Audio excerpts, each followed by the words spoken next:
puts it in! The U.S. go up! What a goal from Carlos Bocanegra! Lloyd will try a long hit. What a goal from Lloyd! This is spectacular! It's hit with no regard for humanity. Is this the moment for Shaqiri? Yes, it is! Switzerland and Shaqiri have scored in the 90th minute. That was worth the price of admission alone. This is Soccer Matters on ESPN 97.5 and 97.9 HD2. Brought to you by the Daspit Law Firm, DaspitLaw.com.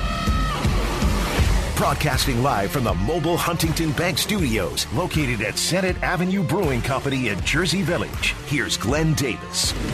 All right, welcome in, everybody, to Senate Avenue Brewing in Jersey Village, 142 days away from the start of the World Cup, and Mexico, South Africa in Azteca Stadium. So we appreciate everybody coming in here tonight. We got a nice crew in here. We got some U.S. jerseys. I saw Pulisic. We got an Aston Villa. We got Chelsea Mike in the house. We got Dynamo jerseys. Great mix of everything in here tonight. So I'm going to do my best to entertain here tonight, but I want you to know we have a tremendous guest here tonight who played for Aston Villa, also Manchester City, Oldham. He is Earl Barrett. So Earl is going to come in tonight, sit in 2 segments. Earl's going to talk about the Premier League when he played in it to the Premier League today. We're going to go over the England national team with him as well around the World Cup. So a lot to talk about. Now, I've had a number of messages from people, well, are you going to cover the Dynamo still, based on all the fun and games? And the easy answer to that is, what kind of journalist would I be having a soccer show in Houston if I didn't cover the pro teams that are here, okay? So that's not going away. I'll be watching games this year, and I'll be critiquing them. And I have a few more things probably to say about the Dynamo and the organization, and I might drop a little bit of it tonight here because, as you know, I was not removed amicably or in a manner that would be called mutual, okay? So I want to correct the record on a few things, okay? Because I think with the reaction that we got, we realized that there's a lot of people who deeply care about this team being successful in Houston. All they have to do is read a lot of the responses in and around what they're thinking now. And they really could have done this before because this has happened a lot over the years, maybe not to this extent. And it just feels like it always drops on deaf ears. There's been no response to anything the fans have said. We're pretending like nothing happened, and that's generally the modus operandi for an organization that isn't confident, is you just hope it goes away. And then you blow it up through social media. You're making signings now. You try to divert the attention. It's the oldest playbook. But it's not what Houstonians deserve. It's not what our soccer community deserves. So I might have a few more on that tonight. I will talk about the return of Hector Herrera and some of the signings and the pros and cons of those. So we'll do a lot of that here tonight. We're off 290. If you're out and about, pull on in. We've got a nice group of people in here tonight, and I know these are true soccer fans because I know a lot of these faces. Some of these date back to 2006. So really appreciate everybody coming out. And once again, I'm going to say thank you to everybody who commented after I wrote the letter that I wrote. And I meant every word of that letter, by the way. I had to do it that way. I could not leave saying everything was okay, because it wasn't.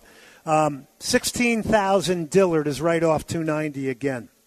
So this is where you come. This is Soccer Matters presented by the Daspit Law Firm. Debate, opinion, you can call in tonight at 713-780-3776. 713-780-3776. You can also stream the show at ESPN975.com. All right. Let's start off with some results in the Champions League here today just to get you caught up. Interesting one was Man City going to Norway.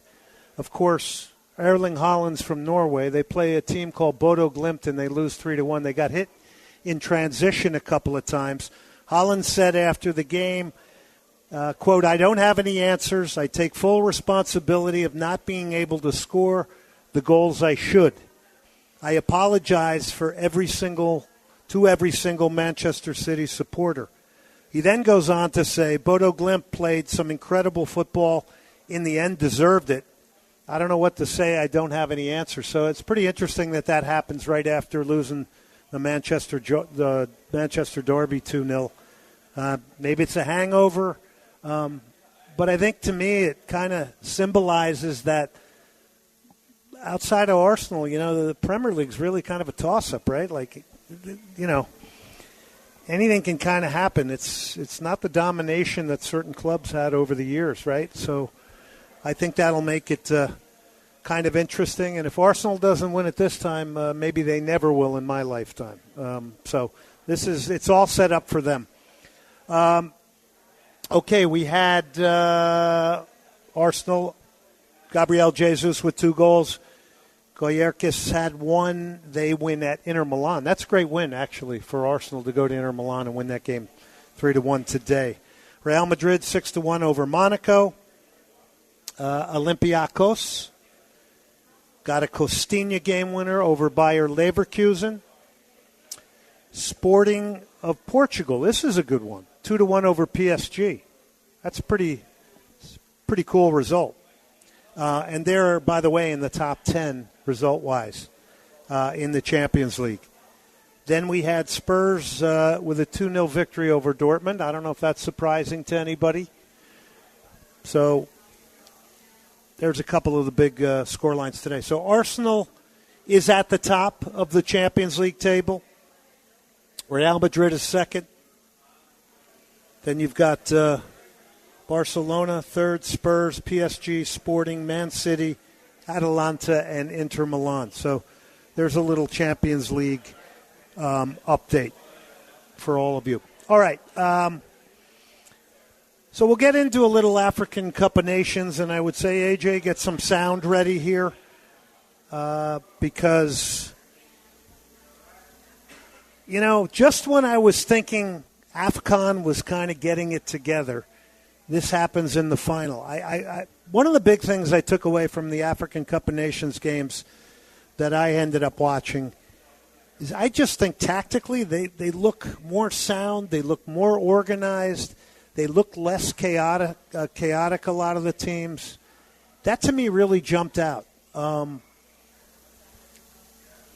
not giving a lot of space to people. There's less mistakes maybe on the ball, the games I watched.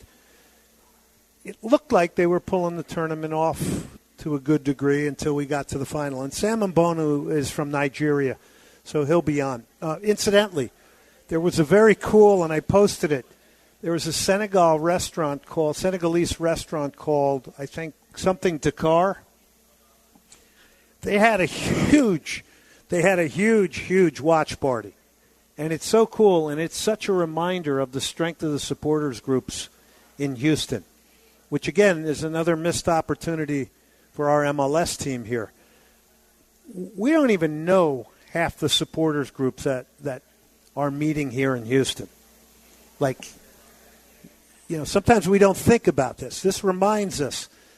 There's a Senegalese community here that went out to watch this final. There's a Moroccan community. There's Moroccan restaurants. There's Turkish gatherings when the Turkish national team plays. It's not just MLS, U.S. soccer, Mexican national team. You got Tigres supporters groups. I mean, there must be probably 10 of those. You got Rayados. All these elements that don't get tapped into. We got Aston Villa, right? We got Brighton Hove and Albion. We got Manchester United. We got Chelsea. It goes on and on. But you got to sometimes put this in context to understand how deep the sport runs here and into what communities it goes, right? So that's a good reminder, even for me, who I think I have a little grip on it all. Out in these suburbs are all these groups, and they're going to get together just like here at Senate Avenue Brewing with Andrew to watch the World Cup. It's not only going to be Edo. They want to convince you it's only Edo. It's not only Edo. First of all, Edo can't take in everybody who's going to be interested. It's only going to be 7,500 people at, I believe, I had Patty Smith on in Edo. Only 7,500. So maybe an hour and a half, an hour before the Fan Fest will be open. 7,500. They're going to cap it probably for security reasons. And then you got an hour and a half to get out of there. Well, people are going to have to go somewhere. I mean, there's already 6,000 to 9,000 Dutch people coming here. You already know that. I mean, that's as good as it gets when it comes to really fun fandom.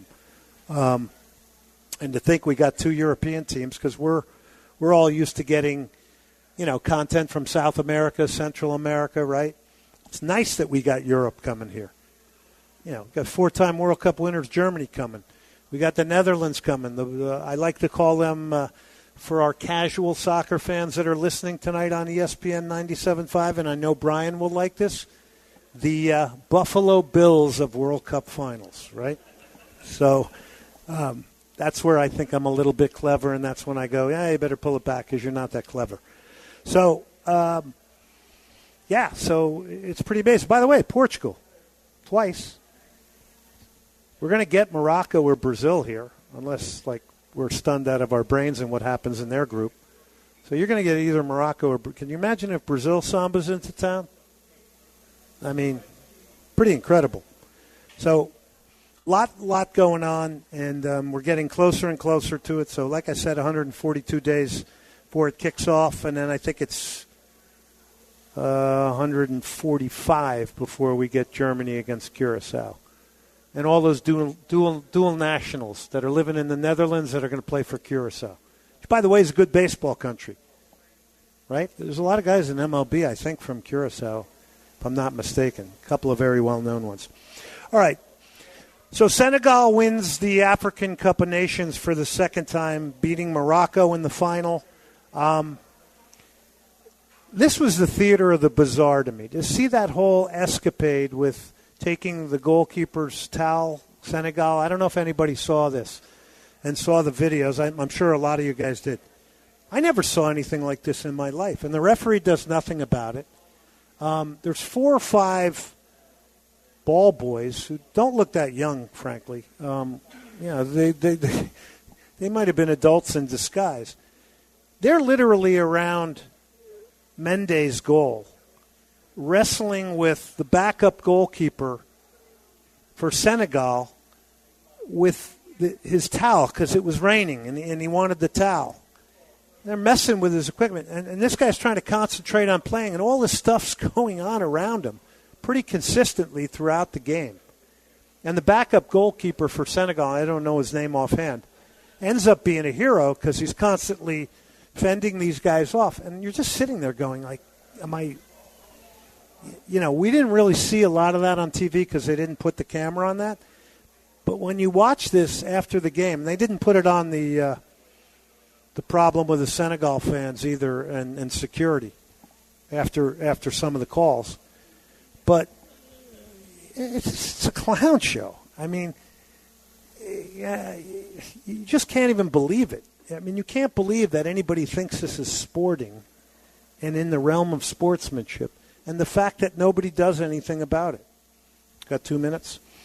So when we come back, I'm going to try to put this in a little bit of chronological order for you. There was, to me, a legitimate goal scored by Senegal in the 88th minute, right near the end. And then they get the penalty. And we'll go through it, and you can hear the commentators talk about it a little bit. But, I mean, just when you think they're maybe turning the corner. And then, of course, this is where we all believe that there's things contrived that are kind of the dark side of soccer where, we've heard these stories. We begin to believe them. But this was bad. Morocco loses a lot of luster on this one, the way they hosted this. And we've been all singing their praises because they've invested in the sport. Their youth national teams have done very, very well. They were the first African country to get to a semifinal of a World Cup in Qatar. And you lose a little respect now. Sorry, that's the way I am. You got to prove it. I mean, that was disgraceful what they were trying to do to the Senegalese. And there's a lot more behind it. There's other things coming out here today about lack of security for them. These guys landed there, I think, on a commercial flight. Had to walk through the airport. There was no security. I mean, it was insane. I mean, they were rushed by people. we forget it's not as nice and rosy as going down to Shell Energy Stadium and our nice little MLS world of do not criticize and say anything bad, or you will not be wanted. And that's the bottom line. You care about it, you're passionate about it, and you want to challenge a few things, goodbye. We're going to take a break, right? Soccer Matters, ESPN 97.5, presented by the Daspit Law Firm, daspitlaw.com. John and his firm, personal injury attorneys. 713-call now, daspitlaw.com. I also do want to give a great shout-out here to Andrew Mitchum. He will do one of our rejoins tonight like he did the last time, so I'm putting the pressure on him. He's going to do the rejoin and welcome us back to his empire here at Senate Avenue Brewing. If you're out and about on the town, 16,000 Dillard. It's really easy. It's right off the freeway. We've got swag, which is stuff we all get from the office. And we got T-shirts, hats, much, much more. We got a Premier League player, Earl Barrett, coming in from Aston Villa. Let's take a break.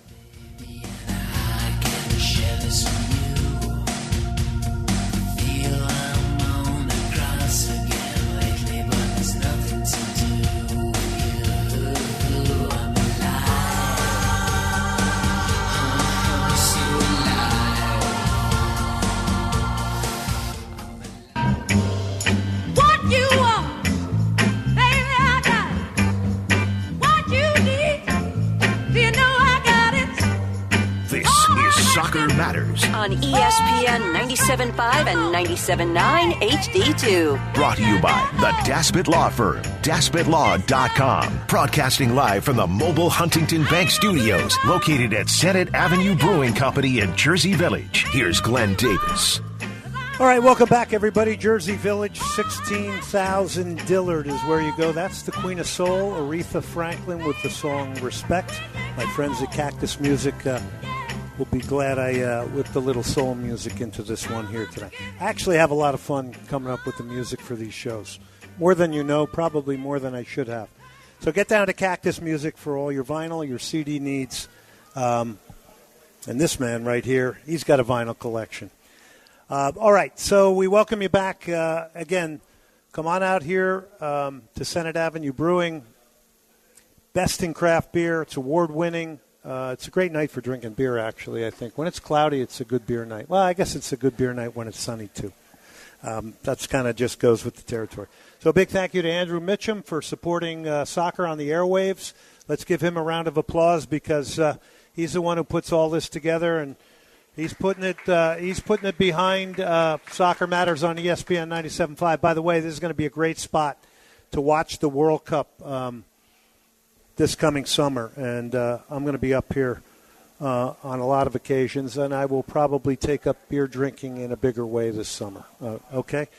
All right, so let's get back to it. Senegal wins the African Cup of Nations. AJ, I want you to get ready with some of our sound. So this game's pretty even. I was given the edge to Morocco, probably in chance creation, slightly.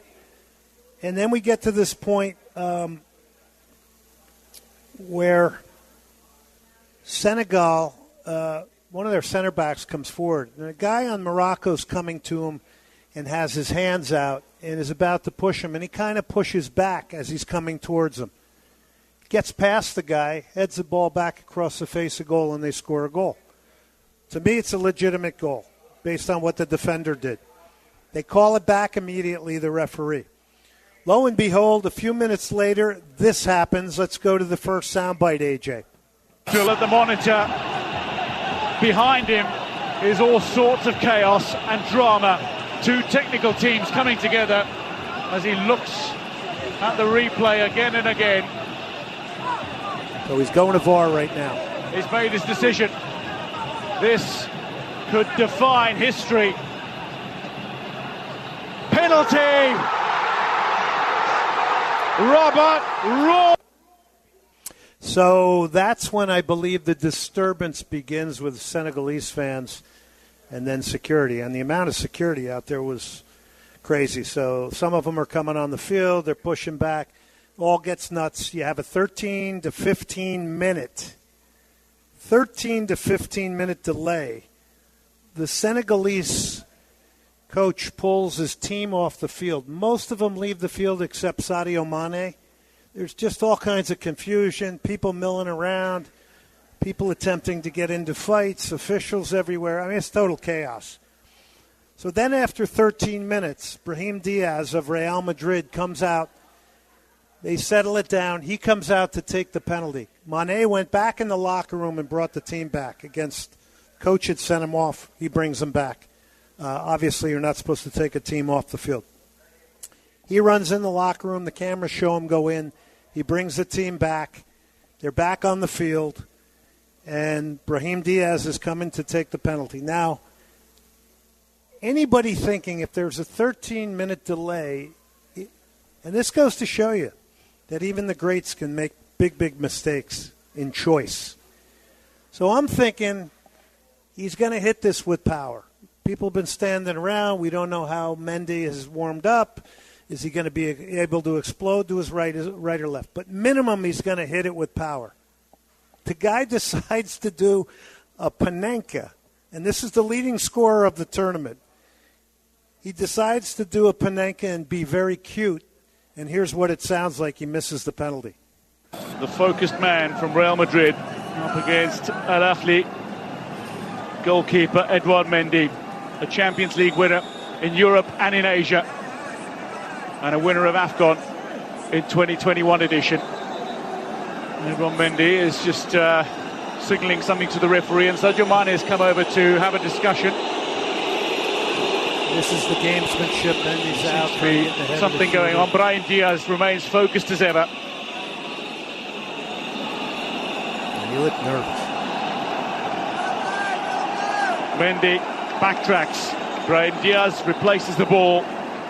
And now, perhaps, the final to get underway again. Brahim Diaz to give Morocco the lead. Chips up Panenka down the middle, and humiliatingly, Mendy saves it. Stays on his line, the opportunity gone, and maybe now we are going to go to extra. So we go to extra time, and Senegal ends up winning it on an amazing goal by Papa Gueye. He's kind of leaning back. I couldn't believe the amount of power he got on it, because it's not textbook body weight positioning when he hits it. He's kind of leaning back, but this thing, it's just a blurry thing into the upper corner. It's an incredible goal. So here's Daniel Amokachi, who is the former Nigerian Super Eagle. I don't know if you guys remember Amokachi. He was on those great teams with Sunday Olise, J.J. Okocha. They called him the Bull of the Bosphorus when he played in Turkey. He did play at the end of his career. He's pretty beat up. He played in Colorado one season. Here's what he says on Brahim Diaz trying to do the Panenka in this penalty. At such a moment, this is not a time to try to play Panenka. He looks crestfallen. Brahim Diaz, who's proven nothing but heroic throughout this tournament and throughout qualifying. So this is how it ended. And, I think through lack of sportsmanship, everything was done to try and deny Senegal from winning this thing. I mean, it's a little shocking, I think. So the player of the tournament was Sadio Mane of Senegal. The golden boot for top goal scorer was Brahim Diaz. And it was Mbonu, the goalkeeper from Morocco, got the goalkeeper of the tournament, although that, for me, it could have went to Mendy. I mean, the former Chelsea goalkeeper was good. Did you like him, Mike, when he was at Chelsea? Yeah, he was good. I thought when I watched this guy in this game, Mendy in goal for Senegal, his focus and concentration to me was something incredibly special. The amount of stuff that was going on around him, if you can go back, if you didn't see it, see the videos, it's insane. I mean, and this guy was laser focused. But you were going to say something, Mike? Yeah. Revolving door, yeah. Well, revolving doors work in a lot of places, but he had 3 seasons, right? 2 or 3? 2. Okay, Nigeria got third place after beating Egypt in a penalty shootout. It was a goalless draw. It's Nigeria's 9th time they've come in third at the AFCON. And sadly, they're not going to the World Cup, the Super Eagles, because they got some of the best fans going. Mo Salah missed a penalty kick, too, in that.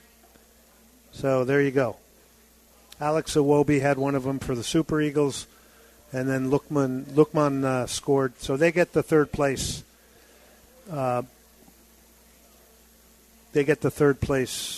Win in the African Cup of Nations. Okay, so we're going to go a little deeper a little bit later when Sam Mbonu comes here. I guess I can start a little bit on. Well, let me just remind everybody about, just for the people out there, what's coming to Houston. We have 7 World Cup games. And obviously the first one's Germany-Curacao. I did mention that.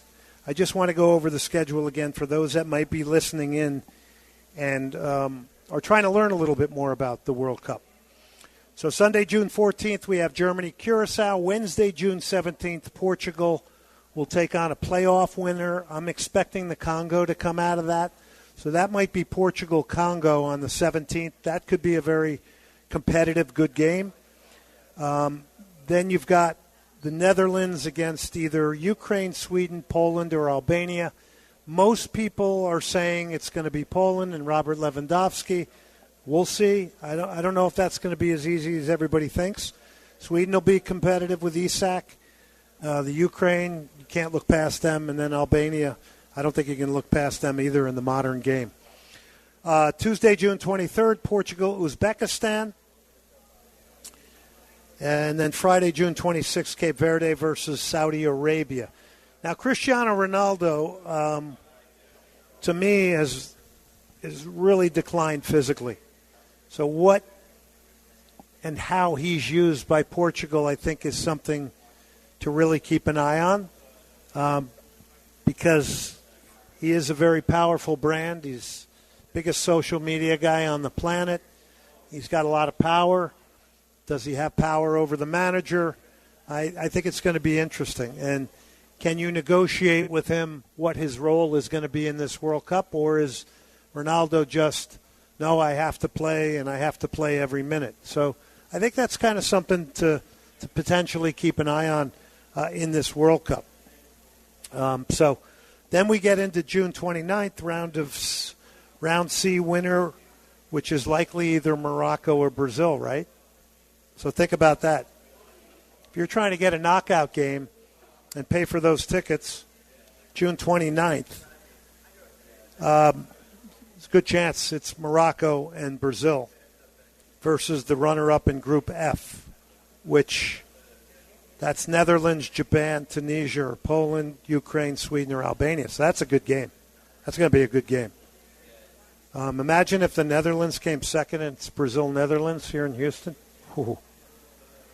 That's pretty amazing. Plus, I think Japan, Korea, these teams, this could be a tournament that they do something special and go a little bit deeper. So keep an eye on that. And then July 4th, I mean, that's our national holiday. That's a good game. That's a good day to be at a World Cup. I think that's going to be pretty incredible down at Energy. So there you go. And I did want to backtrack here to the runner-up of Group F again is either Netherlands, Japan, Tunisia, or Poland, Ukraine, Sweden, or Albania. So that could be really, really good.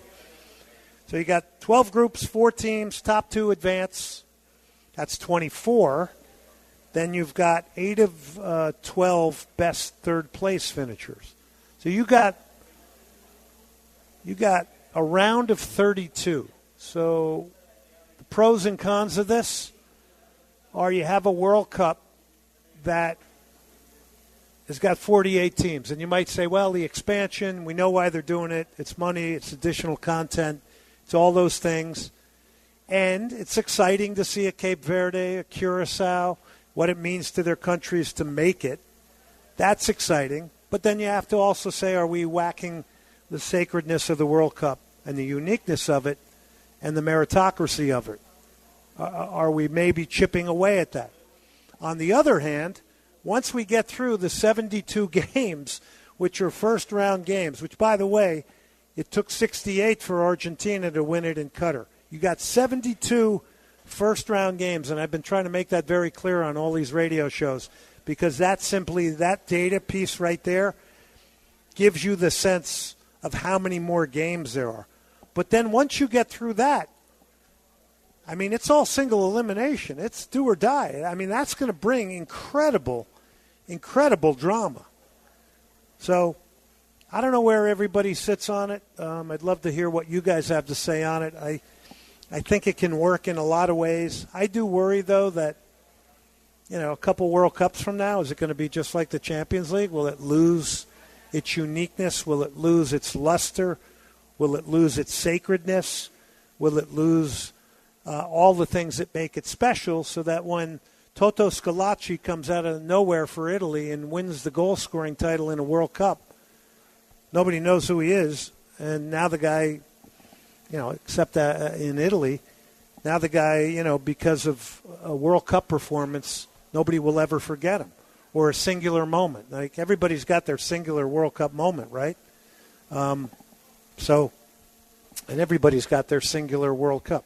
Now, in this room, based on the demographic, you're more recent World Cups, I think. Is it maybe Mike? I don't know how old you are. You might go back, not as far as me. I go to 74. That was my defining World Cup.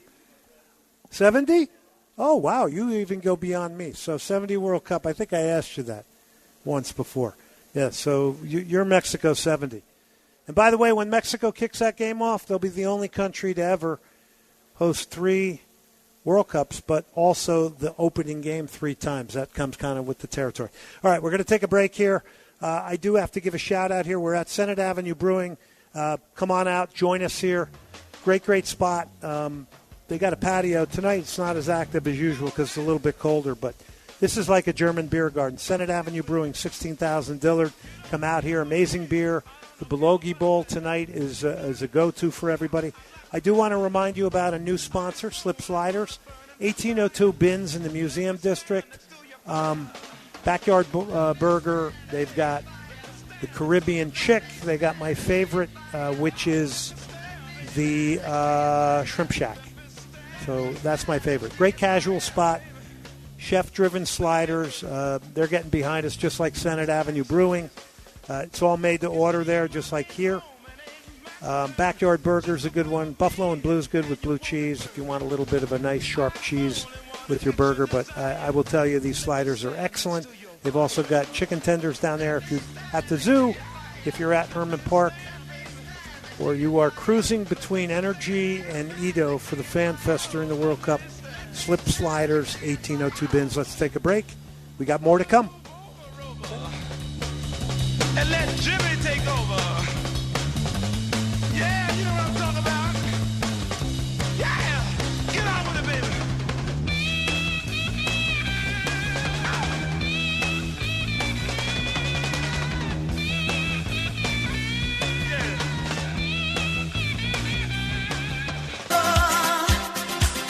A little something to make me sweeter. Oh, baby, refrain. This is Soccer Matters. On ESPN 97.5 and 97.9 HD2. Brought to you by the Daspit Law Firm, DaspitLaw.com. Broadcasting live from the mobile Huntington Bank Studios, located at Senate Avenue Brewing Company in Jersey Village. Here's Glenn Davis. All right, welcome back, everybody. Senate Avenue Brewing, 16,000 Dillard. Senate Avenue exit off 290. I suggest you get out here on any weekend when this patio's open. So we've got all kinds of supporters group reps in here tonight. We got Victor from Houston Coolest. He's got his Barca jersey on. We have St. Pauli in Germany represented here. We got Chelsea Mike here. We got Victor Ariza with San Luis. We got Aston Villa here. We got Houston Dynamo. We got U.S. national team. Did I miss any, guys? Corinthians. Wow. I like that jersey, too, by the way. That's very hip. And we got Andrew Mitchum. He's got, what are you wearing, Andrew? A mountain with a record on top of it. What club is that? No, we're FC Senate Avenue Brewing. That's what we are. FC Senate Avenue Brewing. Okay, incredible beer here. You come in, the vats are right by the door. They're spit shine, beautiful. All the beer is brewed in-house here. You're not going to get this on the open market, so it's rare, it's special, it's unique, and it's award-winning. Right, Andrew? I've seen all the trophies and the medals and everything. All right, so let's talk a little bit of Dynamo here because we talked some of it last week, certainly from the perspective of what this team is doing in our community, and you got my thoughts on that. I'm not going to go too deep into that. What I'm going to go into is the current signings. So all of a sudden, the Dynamo are making a lot of signings. That means you didn't get it right last year. So there's a lot of turnover going on. So last year, and I want to move it back to 2023, because 2023, that performance from Hector Herrera was an MVP performance. We all witnessed a guy carrying a team and making every single other player better. Okay, he was fully engaged. My worry in that season was, are we going to just see if we can produce that again in 2024? Because he's not going to have that same season in 2024. For me at that time, playing general manager, I'm going out and getting another big name to absorb some of that pressure on him. And the Dynamo really kind of stayed put like they normally do. Don't make a lot of changes and hope it's going to work out. I also had a feeling that Hector was not going to be bought into the same degree. He should have gotten his surgery, in my opinion, right after the season. The fact that he didn't and you saw him on the beach was a bad sign for me. Not a good sign. And we know the influence he had on that team. He coached that team on the field in 2023. That was one of the greatest sporting opportunities for people in Houston. Take away what sport it is. That was right in your backyard, and the guy was never marketed. He threw a baseball out. Was never marketed. They didn't get the full value out of their asset that they paid a lot of money for. Totally blew it. Honestly. Didn't move the needle much attendance-wise.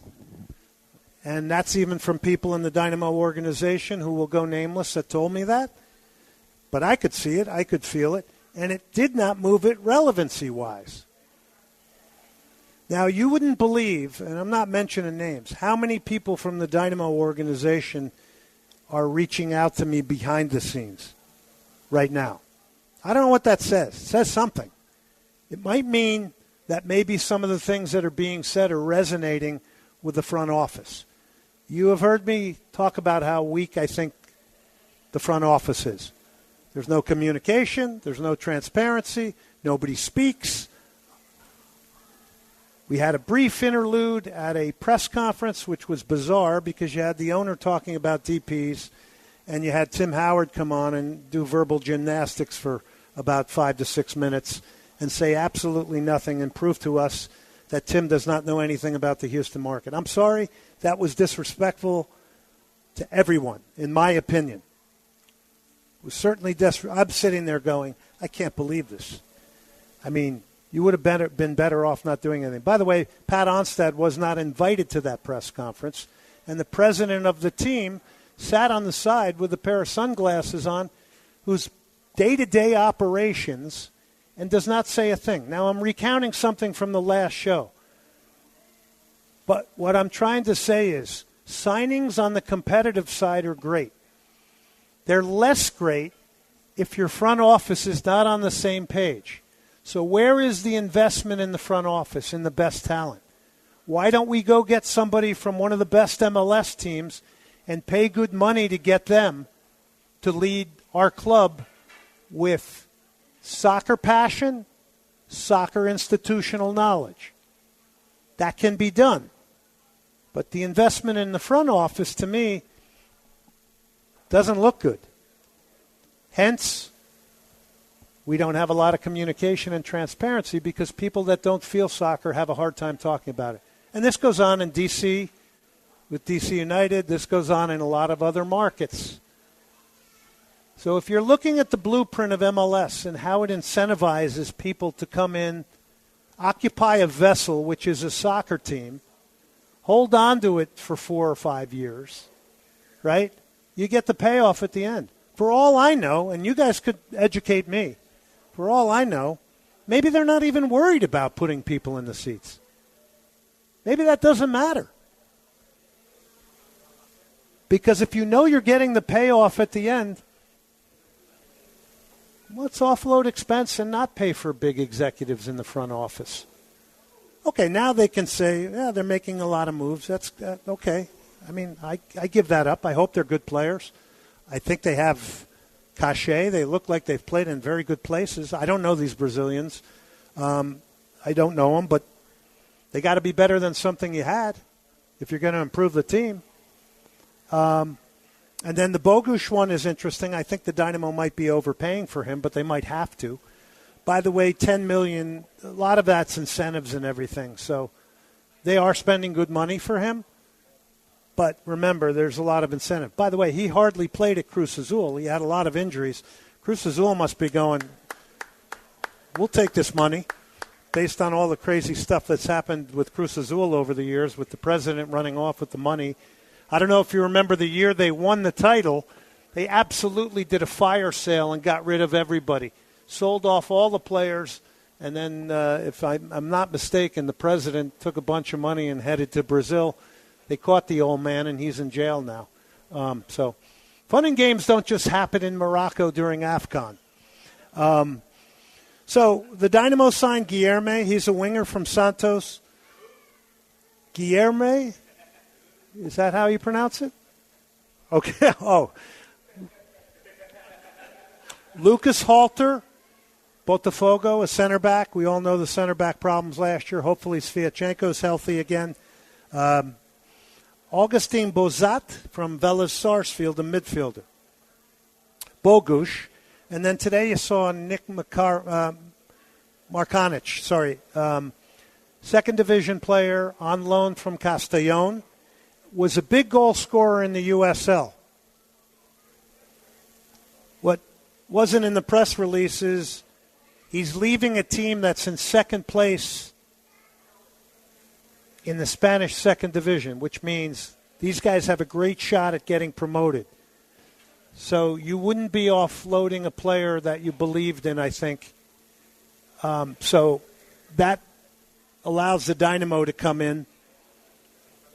But I mean, that's a team trying to get promoted, right? I mean, you're not letting any good players go that you think are going to help you get promoted, is what I'm trying to say. He only had 2 goals in 25 games there. In the USL, he played at Charleston. He had 43 and 73. So it's a good risk, I think, to be fair. By the way, Jeff Lunau's Leganes, who once did get promoted to Spain's top division, well, Jeff Lunes Leganes, they're in 15th. And they got to jump into the Spanish La Liga first division. Got all that money for getting forward, but immediately then drop back down. So Hector Herrera, 1-year option. So Hector Herrera wanted to come back to Houston. That's pretty well known. He's got kids here. So Hector Herrera is coming to the Dynamo in a very different way now because he wants to come back. So that may make him a little bit more manageable. Plus, he's a 35-year-old going on 36. Now, I'm not buying the whole unfinished business thing because unfinished business to me was 2024. So that's a marketing angle. A little bit too much for me. Other people may dig that. I don't. He left in not a great place spitting towards a referee. Okay? For those who care about that, some people don't care about that. I see mixed reaction to Hector coming back. Now, one thing I can tell you, if he's bought in and he's in training and he's working hard and he's trying to be a leader at this club like he was in 2023, he can have an impact on people. No question. Because he's an excellent footballer. He's kind of being repackaged, to be fair. He comes off 2 titles at Toluca. Only played 347 minutes there last year. And he didn't play a lot down the stretch if you look at the minutes he did play. So he wanted to come back. So I don't know if picking him and repackaging him is the thing to do, but he is the most noteworthy guy on the roster, right? Mexico, everything. 713-780-3776 is the number to call in if anybody wants to call in.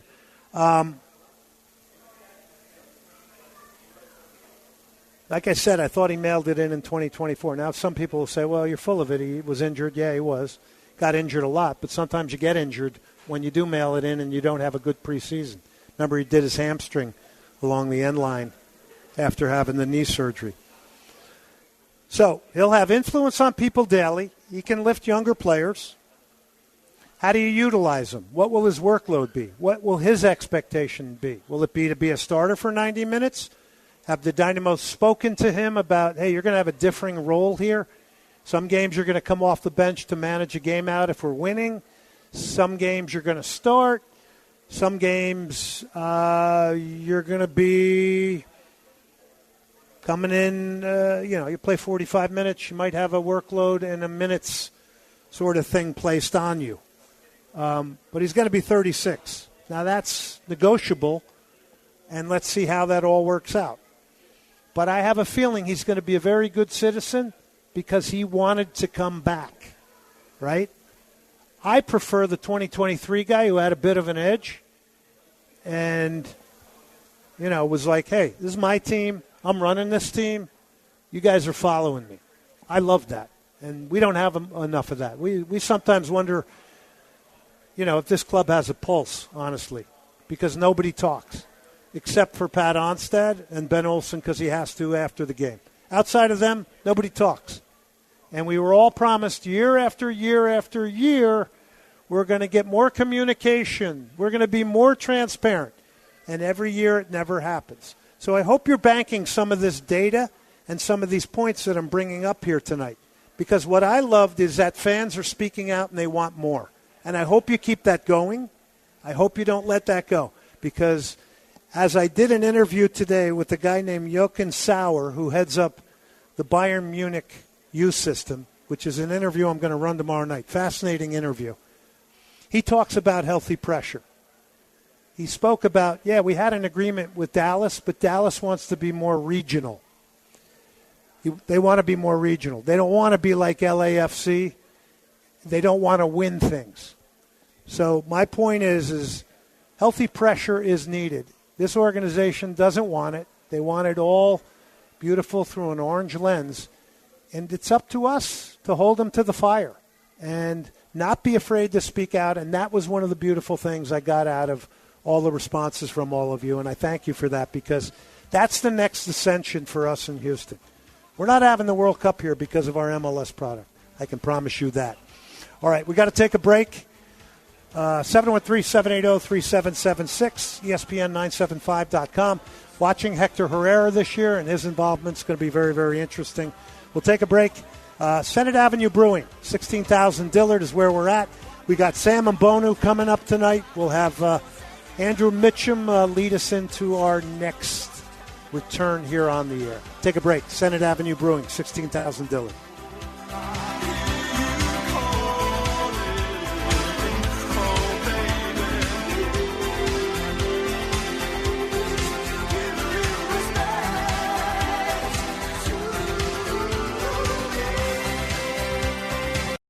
Soccer matters.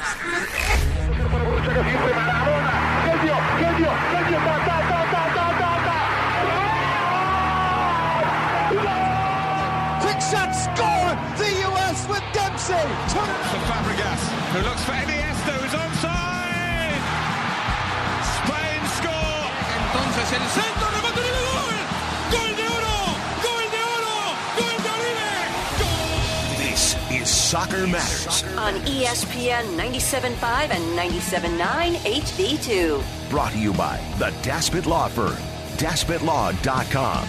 Broadcasting live from the mobile Huntington Bank Studios, located at Senate Avenue Brewing Company in Jersey Village. Here's Glenn Davis. All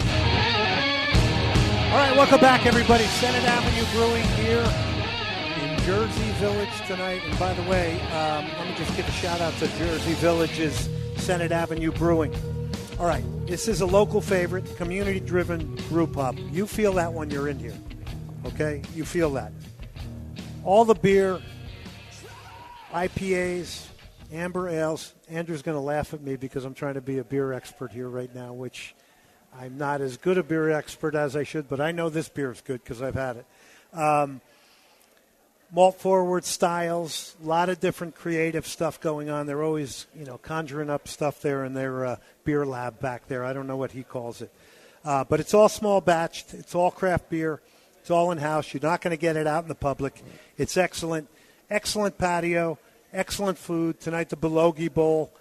Pizza, wings, you name it, they have it here. TVs everywhere. Monitors here. And I want to encourage you, Senate Avenue Brewing for the World Cup and soccer watching. Today they had on the Champions League, and they'll have Dynamo games on as well. So this is the spot to come.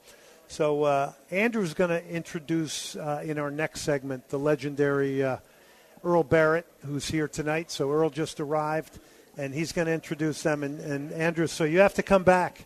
You have to come back, Andrew, and intro the next segment. Okay. Great friend right now, ASN Sports TV. He is a good friend of mine. We met through the beautiful game. He is the one and only, I call him Super Eagle Sam because of the Nigerian Super Eagles. I hope you don't mind that, Sam, but his name is the legendary Sam Mbonu. Sam, how are you? I'm okay, Glenn. How you doing? I'm good. I'm so happy you're here because we did touch on kind of the craziness around the AFCON, but, you've been over to those tournaments. You've witnessed these things. I just want to get to start your perspective on the overall tournament in Morocco. All right. I think this AFCON showcased African football, how far it has grown. Structurally, the stadium that was used, also the quality of soccer that was played.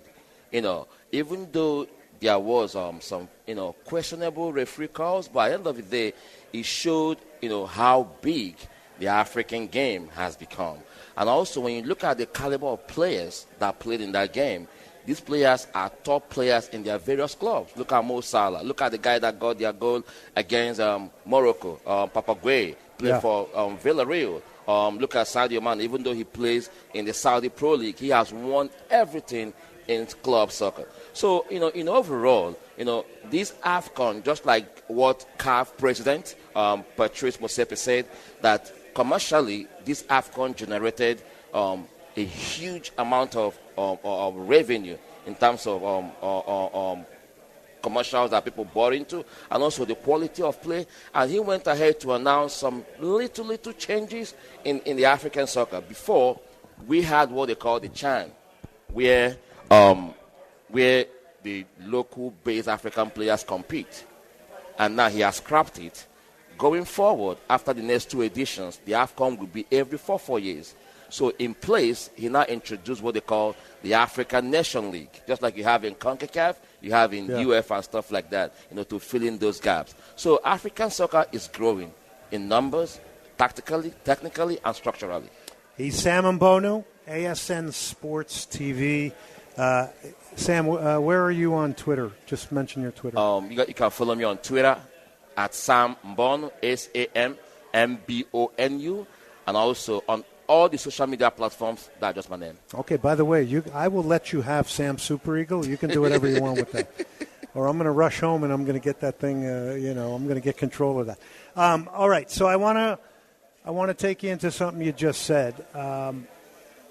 I think this tournament, for some reason, I just feel like there's more fans talking to me about AFCON this year. Like it might be striking a bigger nerve with people when it comes to all the things you just said. Did you get that sense that this year there was more interest in it, maybe just in the United States or maybe here in Houston? I think when you look at what most confederations are doing, the CONMEBOL, the UEFA, the CAF, what they are doing, what they are doing, using social media, to create awareness for these competitions, bypassing, even though they have the conventional broadcast the social media, the TikTok, the Facebook, the Instagram, and the X. So all these things played a huge role in making sure that the gospel of AFCON and other soccer tournament is spread. And that is why fans, were, talking about it. For example, by the time we got to the semifinals, all the 4 teams had African coaches, unlike before. And that shows that the era That's a great point. That shows that the era where you have foreign coaches coming into Africa. You still have all these hired guns jumping in, taking the job, and they're gone. Some of them. And all among the 4 teams that play the semifinals, 3 of them are coming to the World Cup. Among the 8 teams that play in the quarterfinals, 7 were coming to the World Cup beside Nigeria, and all have African coaches. So that shows how the game have grown in Africa, and that shows that the era where foreign coaches will come has kind of declined. You know what I was very impressed with, and it really struck me, and I told everybody in the room prior tonight, I just thought the African teams in this version of the AFCON, from the standpoint of tactics and team shape and the tightness of their lines, their organization, it looked like it was a big step up to me. Yeah, I think it shows how some coaches have grown tactically in an inverted wing-back, showing that when you have great holding midfielders, you can dictate play. And also they show that some teams live for moment where a fine moment defines the game. Look at the finals. When Morocco were given penalty, they missed it. Senegal came, Papa Gueye, 99 minutes. That goal was the decisive goal of the AFCON. So moment dominated entire team play, where your team might dominate, but one fine moment of mistake and one fine moment of great play from the opponent, that would be it. For example, Nigeria, Morocco. Morocco really studied how Nigeria play. Look at Nigeria, their quarterfinal game against Mozambique. How they came against Algeria. Great game against Algeria. But Morocco studied Nigeria, and they clipped the wing backs, and they couldn't give Vito Osimhen room to operate, and they took it all the way to the penalties, and ultimately was used to decide who progressed to the finals. So at the end of the day, we saw AFCON that managers weren't afraid of experimenting one or few tactical things they learned. And I think that if African nations should give the African coaches more exposure, more refresher courses, I think they will help their country maybe to win the first African World Cup. Sam Mbonu, ASN Sports TV. Hey, there's no better time than 2026, right? To Sam's point, listen to the clubs in the final that the Senegalese players and the Moroccan players play on, okay? So let me go through them. You got Nice, Strasbourg on loan from Chelsea, Sarr, Lyon, West Ham, Everton, Monaco, Everton again, Villarreal. This is the starting lineups. Al Nassr, Sadio Mane, Bayern Munich, Jackson, Betis, Olympiacos, Real Madrid, Stuttgart, Roma, PSV, Torino, Marseille, PSG. I mean, that just validates everything you just said about where these guys are playing. It really is pretty remarkable. Okay, the final. We do have to talk about that because that put the black mark on this. So I played a little bit of the chronology of it before. But just your thoughts on it, because I know you did say to me earlier in the tournament when you and I were talking, you were a little suspect of Morocco's hosting it. I think... I mean, that nonsense that went on behind Mende. Come on. When you look at, during the AFCON, Morocco game against other nations, there were some questionable calls that made fans to start thinking, Morocco, are they being primed by the organization, by the organizers to win the tournament? And they, if, no disrespect, Morocco presented a fine team. Of course. Balanced, technically, great players. Hakimi played for PSG, just won the Champions League, just won the French League, and all that. African Footballer of the Year. Brahim Diaz for Real Madrid, El Mazraoui for Man United. So they have great team, balanced team. But at the end of the day, there were some calls that went in their favor that decided a lot of games. Their game against Cameroon, there were some incidents that the referee could have, decided differently, but he went in favor of Morocco. Look at the finals. Senegal goal.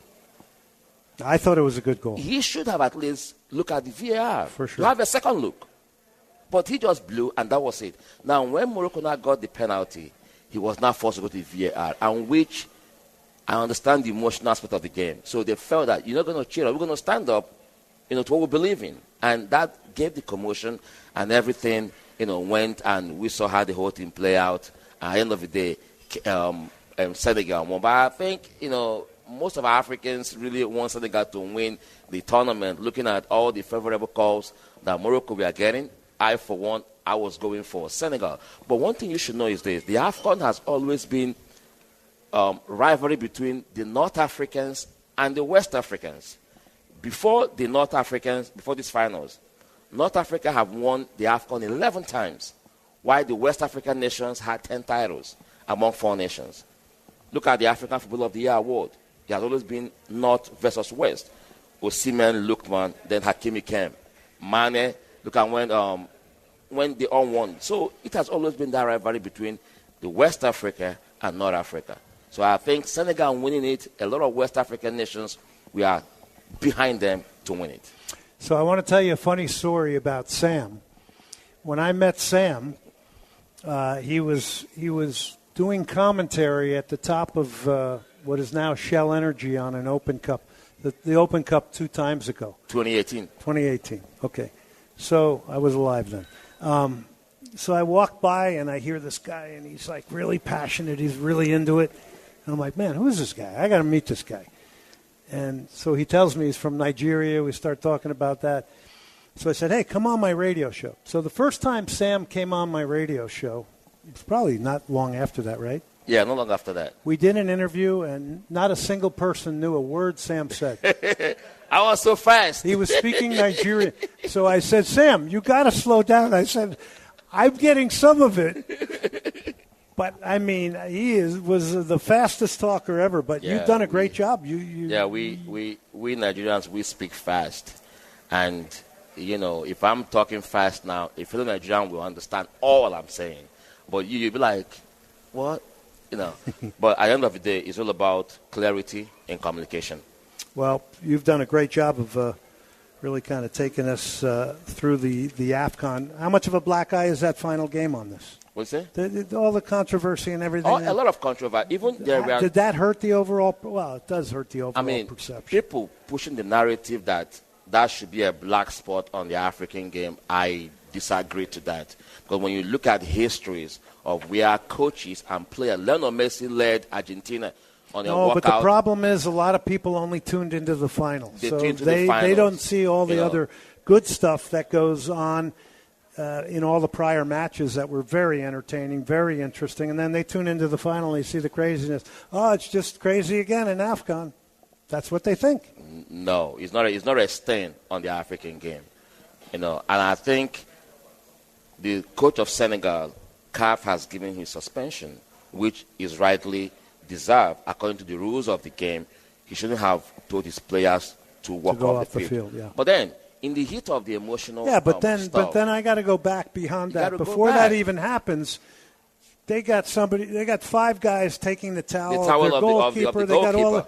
So it's not as simple as he shouldn't take his team off the field. There's a lot of stuff going on before that influenced him to do that. I know you can't do that. It's against the rules. But it's also against the rules to be diverting a goalkeeper's attention and taking his towel on a day it's raining. And because he needed to maintain grip on the ball. I'm still blown away at Mendy's concentration in this thing. I mean, honestly. Hey, by the way, I did want to mention, since we were talking the Dash before, the Dynamo. So I sometimes now call college games for the ACC, and I was down in the Research Triangle, Duke, North Carolina. I did some women's games. The Dash picked up 4 very, very, very good players. One from UNC, Linda Olmark, Kate Fossey from UNC, Leah Klenke, who's actually from Houston, who played for Notre Dame, and then Kat Radar from Duke. So there's not too many older people here, but if you knew the old Astros, there was a guy named Doug Rader who played for the Houston Astros. That's her grandfather. So some good genes there. But again, here's the dash. No communication, no transparency, 1,000 people at the games, if that. We've got to change this. I mean, and you're not going to change it just by not being a club that doesn't communicate, that doesn't really become community, because the co-opting of the word just happens consistently. Sam, I want to thank you for giving us... There's something I failed to mention at the AFCON. Okay, real quick, you got 30 seconds. While we are looking at the pitch, they showcase great sense of fashion. So we'll talk about that later. Yeah, for sure. Thank you very much. Fans. Sam Mbonu, let's give him a hand, please. He's one of the best. All right, we're going to take a break. Senate Avenue Brewing. Remind you, I-10 and the Marquee Entertainment Center, Hugh O'Connor's Pub. You can hit them up over there. Liverpool supporters group goes there. They've got games on as well. And now we are going to bring on, as a very nervous host I am sometimes, I worry about my guests, but I'm so relieved to see Earl Barrett and his wife, Keely, here. So thank you guys for making it. So we got 2 segments with Earl Barrett, and we're going to hit him hard tonight. We're going hard on Earl tonight. All right, we'll take a break. Senate Avenue Brewing, 16,000 Dillard.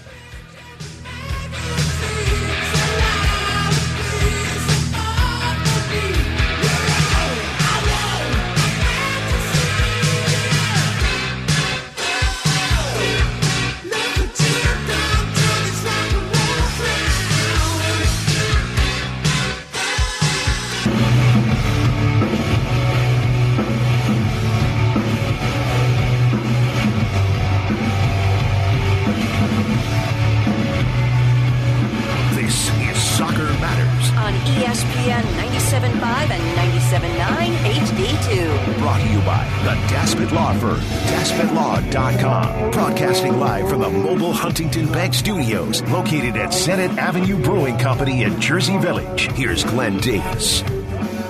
Welcome back, everybody, to Senate Avenue Brewing Company. My name is Andrew Mitchum, a.k.a. the Mayor. I am joined by some legendary folks tonight. Number one is Earl Barrett from Aston Villa, an absolute legend, joining us tonight from my brewery. I am honored for you to be here tonight, sir. But we're also joined by the man with the guts to say what needs to be said about Houston soccer, Glenn Davis. I appreciate you being here and telling us what we need to hear and joining us for some great beer and great food tonight. Take it away, Glenn. All right, let's give a round of applause to Andrew Mitchum. He's going to have my job soon. Running out of opportunity. All right, Earl Barrett, Aston Villa, he joins us now, 16-year pro. Let me tell you a few things about him. Capped by England, born in Rochdale, England, and is the assistant ECNL director for Rise Soccer Club. So he's in player development in Houston. First segment with Earl, we're going to do a lot of talk about the World Cup. And then the second segment, more into Earl's career, Premier League, et cetera, et cetera. So I'm going to start you off with an easy one. What's World Cup 2026 going to mean to Houston, Texas? Well, obviously, I think it'll raise the stock of soccer in Texas and hopefully more in Houston as well. Listen, I think any time you get a massive occasion, massive event in any sport coming to your area, it's going to rise the stock, and I think hopefully that's what it'll do, and I think hopefully more people will play the game, so the game goes around and around really. You're with Rise Soccer Club. Do you get the sense from your older players, the players you're working with, that they realize this is coming? Yeah, it's exciting stuff, isn't it? I think as I say, any main event that happens in the world, people are going to talk about it. People, it's in the air. People can taste it and smell it. And I think the closer it gets, the better it will be, and there'll be more and more players, people getting interested in soccer. I like to think the organic part of this is something that we don't focus on, but somebody's going to wake up in Kingwood or any part of Houston, Woodlands, downtown, Edo, wherever, and they're going to take their son or daughter to a game, a parent. And this will be a moment that they'll reflect on 20, 25, 30 years from now. Without doubt, and I think, you know, when you think about how people start their sport, they start their sport through an experience they've had. And hopefully it's a positive one. If it's a positive one, they'll roll with that and go in that sport. Now, hopefully, there'll be young people who go to a soccer, a World Cup game, and it might just get them interested in the game of soccer, and then all of a sudden you get more and more players playing soccer, and you know, listen, ultimately, USA do well and get into the World Cup. They do well in the World Cups, and they'll go and play in Europe. And I think, you know, it's another conversation, but I think the more US players can play in Europe, the better the national team will be. And I think that's what hopefully they'll get to. Yeah, I think this World Cup, like all of them, we're going to get unique new fans out of this that maybe have never touched the sport before, become part of a World Cup, and now all of a sudden they're following the game, they're participating in the game. Absolutely. Okay, so Earl has played for England, which is a big deal. When you were little, what was the first World Cup that got into your mind? I have a feeling I might know which one it is, but I'm not going to answer the question because I want you to answer it. Well, look, I mean, the one that comes to my mind straight away is Maradona. The dribble from the halfway line, going, you know, England players throwing themselves out of the way. That's 86, right? 86 in Mexico. And he obviously scores the goal, and that comes to mind. Like, that's just so just you know, indented in my mind about how amazing that was. And it wasn't just that, but that set it off, and I think that was just an amazing World Cup, amazing player, one of the best players I've ever seen. Certainly not seen him live, but when I saw that how can that happen with world-class players? It's ridiculous, but it just shows how ahead of his time he was, and just brilliant player. 86 Maradona, that's the one you like. So when you're growing up, how much do you hear about the 66 England World Cup win, and Bobby Moore and all those legendary names? And when I was, I wasn't born when that happened, but obviously it's major, isn't it? And you want those times to come back again. I think England they're capable, but never quite lived up to the potential they've had or they've got. But again, it's another monumental time in history for England. It shows how far England as a small nation can get to, but they've got to realise the potential. I think for years England they've always had good players, always had world-class players, but when it comes to the England side, England getting together, they just not quite made it, and just not quite come together enough so that they could win the championship. And I think that's something for them another step for them to do. Talking to Earl Barrett, has represented the Three Lions of England internationally, Aston Villa. We're going to talk more about his club career in the next segment. We're sticking it to World Cup right now. All right, England's in Group L. Let's talk about the current England. England, Croatia, Ghana, and Panama. By the way, that's a tough group in comparison to some of the others, in my opinion, because Croatia is always difficult. Ghana's athletic. So where is the English national team under Thomas Tuchel right now in the mind of Earl Barrett? I think England are doing like England do. They're getting through. They're getting through games, getting through stuff. I don't think, and this is the if I was other teams, I'd be quite alarmed at this. England have not played the game where you think, oh wow, look at England, they're fantastic. They've just got through games, but they don't lose.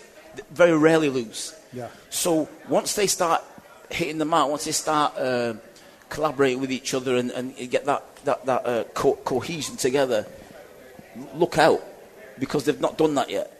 And hopefully this World Cup they'll do that and hopefully win it, as I say. But England have got world-class players all over the place. It's not as if you look at, I need a left back. Where are we going to get that guy from? We need a centre back. Where are we going to get that guy from? We haven't got any.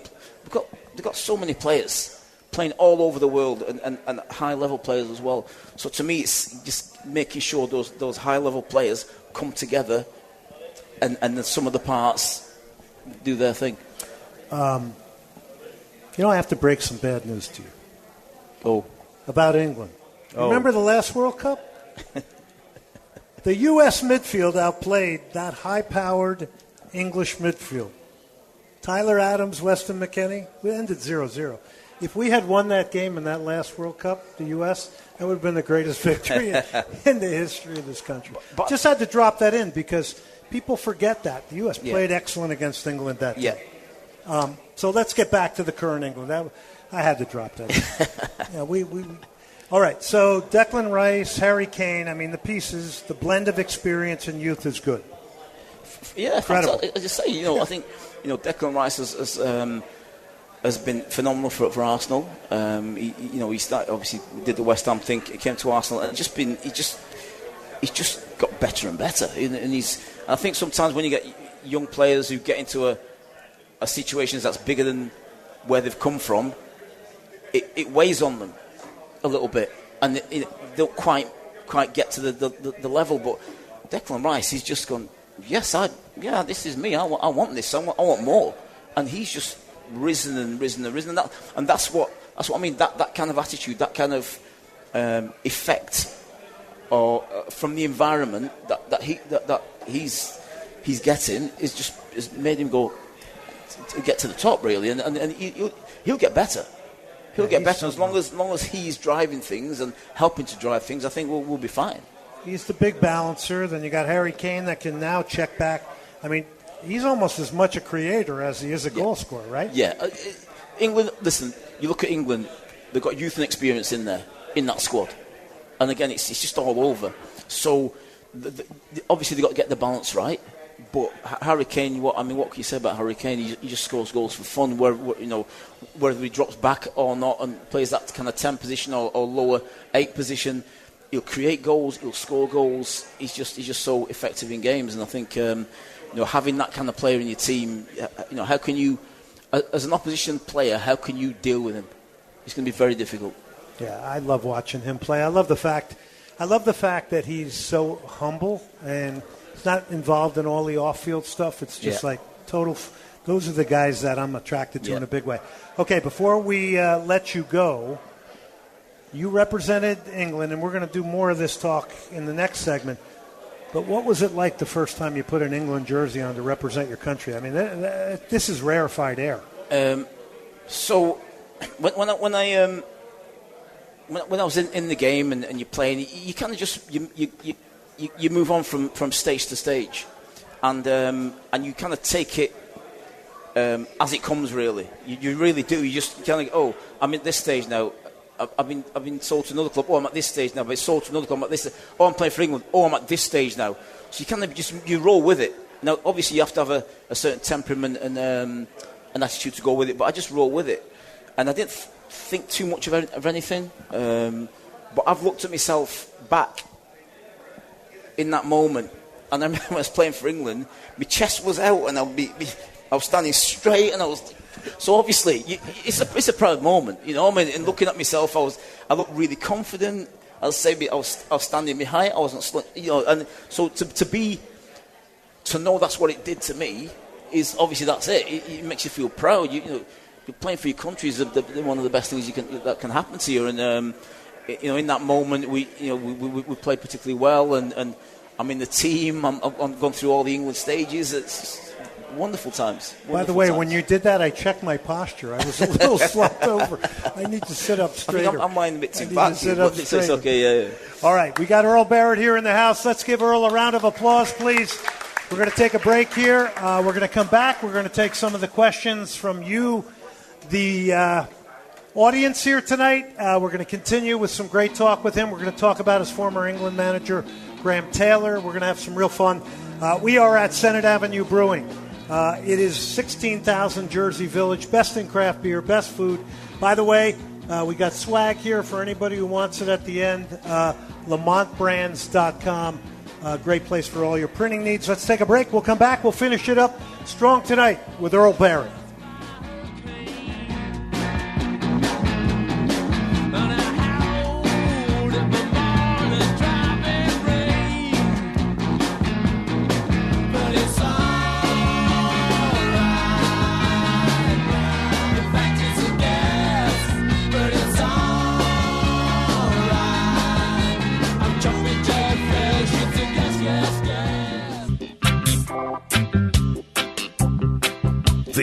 is Soccer Matters. On ESPN 97.5 and 97.9 HD2. Brought to you by the Daspit Law Firm, DaspitLaw.com. Broadcasting live from the mobile Huntington Bank Studios, located at Senate Avenue Brewing Company in Jersey Village. Here's Glenn Davis. All right, welcome back, everybody. Senate Avenue Brewing, Jersey Village. Final segment of the night tonight. Let's make it big. Great crowd out here tonight. Really appreciate everybody showing up. The Surge supporters group is here also. I got to mention them. So a big thank you. Are there any supporters groups I forgot? Because I don't want to get beat up on the way to my car. Okay. These are rough and tumble guys. You don't want to mess with any of them. All right, again, a real big thank you to Senate Avenue Brewing. All right, let's continue on with Earl Barrett. You got the nickname the Earl of Barrett. Very regal. You told me you don't know where you got it from. I don't know where that's come from. I think you go on Wikipedia, it says stuff like that, which it's okay. I'll have that one. I like it. I like it as well. Yeah. I would take that one. All right, let's go back to your caps. You played against Brazil, played against New Zealand, you played against Germany. You were in the U.S. Cup. So two out of these three games, I think, were in the United States, called the U.S. Cup. I remember that. The manager was Graham Taylor. What is your recollection? Graham Taylor, well, we obviously traveled to America to play these games. They were all non-qualifying games. They were like friendlies, if you like. It was a great experience for me just to get involved with the England setup and play games regularly. Graham Taylor was a great guy. Obviously, Graham Taylor's no longer with us; he's passed away. But great guy. He used to manage Watford for a long time with the likes of John Barnes in that team. He's a guy. To me, he was a guy who wanted to get everybody involved in the game. Wanted to get everybody involved in how we play the game. So he kept all the guys together. And as much as he got ridiculed, I would say, by the English press, he kept his head, and he just kept the guys away from that and kept the guys together, and so they could play their best soccer, really. I remember him taking a lot of heavy criticism. David Platt was one of your teammates. Great player. Yeah, David Platt. He started a team called Crew, which was like a first division team. Then went on to play for Arsenal, and then he kind of left the country, went to Lazio, Sampdoria, I think, and he just became a better player than I think anybody thought he would be, because he was an all-time midfield player who would get a couple of touches of the ball in midfield and then run forward and score. He was that kind of player. It wasn't like overly skillful on the ball, but he'd get a touch, lay it off, get in the box and score. That's the type of player he was, and he made that work for him, all through his career. And as I say, he's done phenomenally well in his career. He was a great guy to be around as well. Earl Barrett joining us tonight here. What a pleasure, what an honor it is to have Earl here. Oldham Athletic, 183 appearances, 7 goals, promotion to the Premier League, right? There you go. That's an amazing thing that, everybody's going to say, Aston Villa. Sorry, Jason. But this is as big as accomplishment in its own way, right? To gain promotion, speak to that. Yeah, so way back, I'm quite old, so way back when the divisions were 1, 2, 3 and 4, there was no Premier League. So when Oldham got promoted, they got promoted from the second division to the first division. Then during that season, it became the Premier League. And then during that season, I moved on. But as I say, the first season, it wasn't. We got promoted to the first division, not the Premier League. So it actually changed over during that season. And obviously, I think, and then a funny moment is when I'm playing for Oldham Athletic, second division, doing really well, and the team was flying. It was just an amazing team, but in second division. Got to the first division, struggled a little bit. Then I think the year after I moved on. So then I think it's Wimbledon. We played Wimbledon, and another guy he's died now, a guy called Dalian Atkinson. He basically, we're talking about Maradona from the halfway line. Dalian Atkinson did kind of the same thing.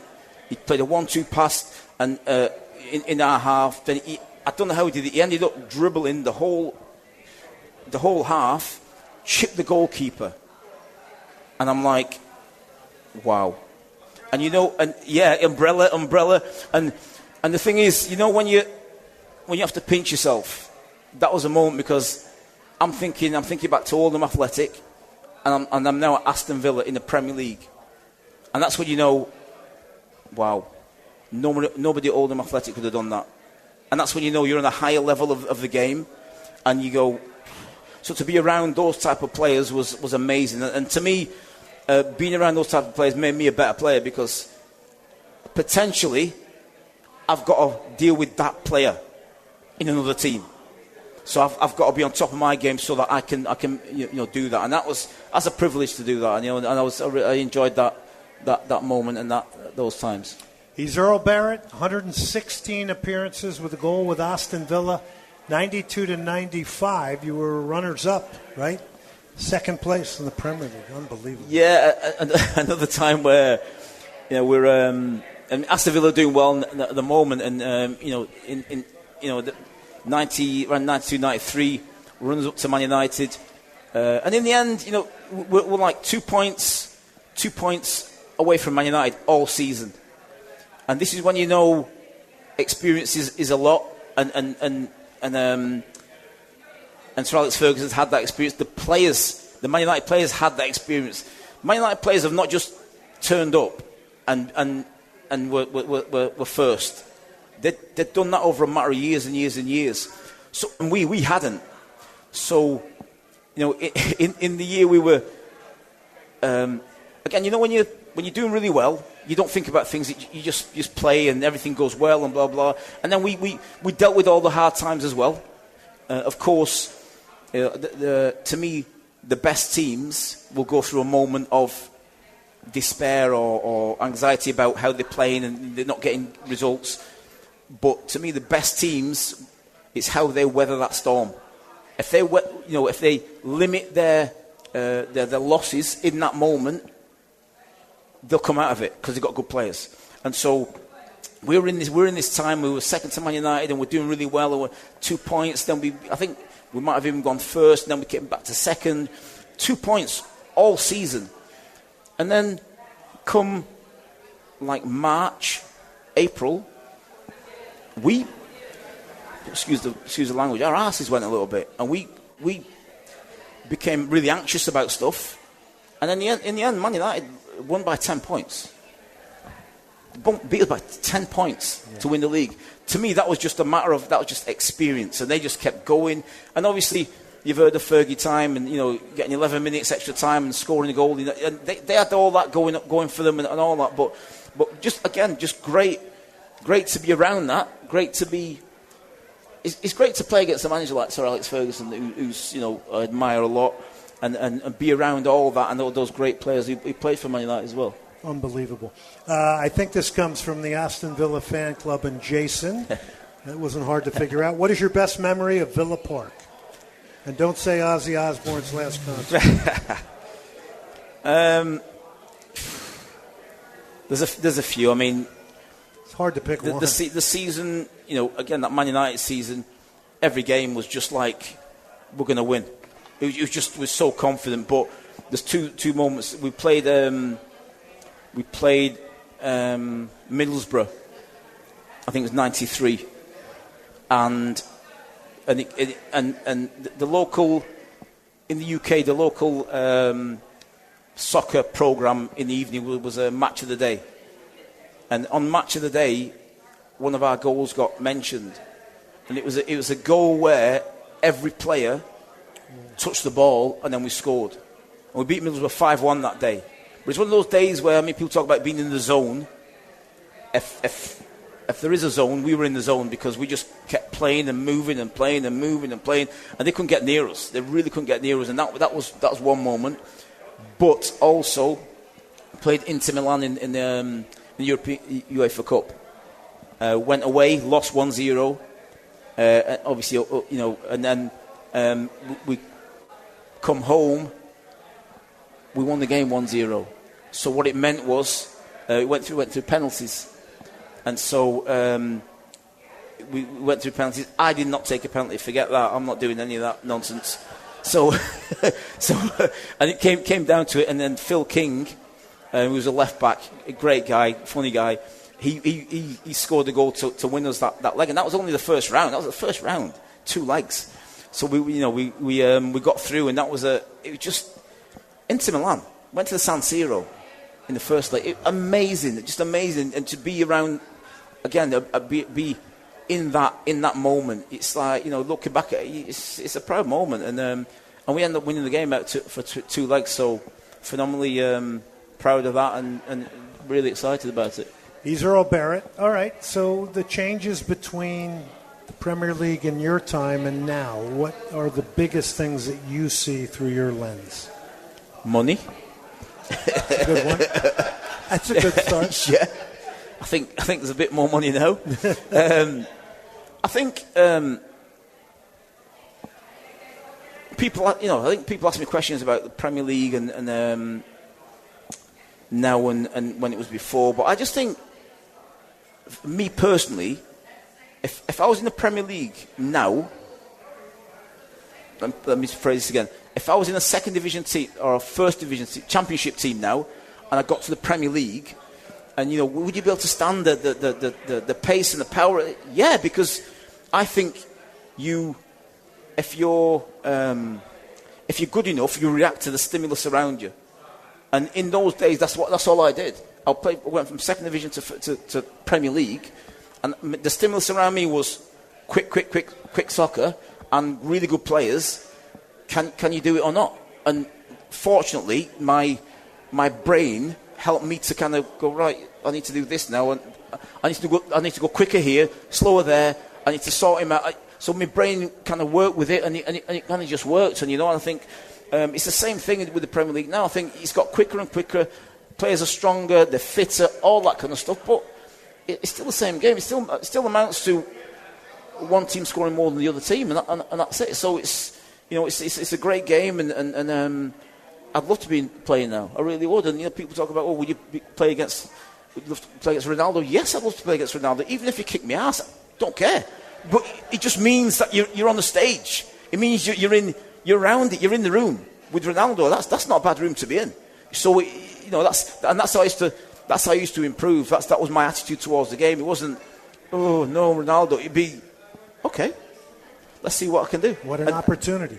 Yeah, great opportunity. Yeah, I think that's the way for young players. That's the way to be. Is that, yes, it's a scary moment and it's anxious, but just see what you can do. And if this doesn't happen, it doesn't happen. Let's try again the next time. It's all okay. But credit to you, because a lot of teams that gain promotion, and there's a lot of people that help a team gain promotion, but they're just not cut out for that next level. Even though they did all this down here to help you get here, but they're not cut out for that next level. You were. And you are. Earl Barrett. We'll give Earl a big round of applause for coming out tonight. Thank you. This has been like a private, this is a very, very awesome, intimate moment here to be able to talk to someone as great as Earl, and he's doing great work in the Houston community, coaching youth in player development with Rise Soccer Club. So, Earl, again, thank you for coming out. Thanks, guys. To your wife, thank you for letting Earl come, and thank you for rushing here after work. We appreciate that, Keely. All right, that's going to do it tonight here from Senate Avenue Brewing. To all you supporters that came out tonight, thank you very much for coming tonight. Wonderful stuff. Thank you. Appreciate you guys being here. And until tomorrow night at 6 o'clock Central Time, we say goodnight from Senate Avenue Brewing, 16,000 Dillard. I'm Glenn Davis. Good night, everyone.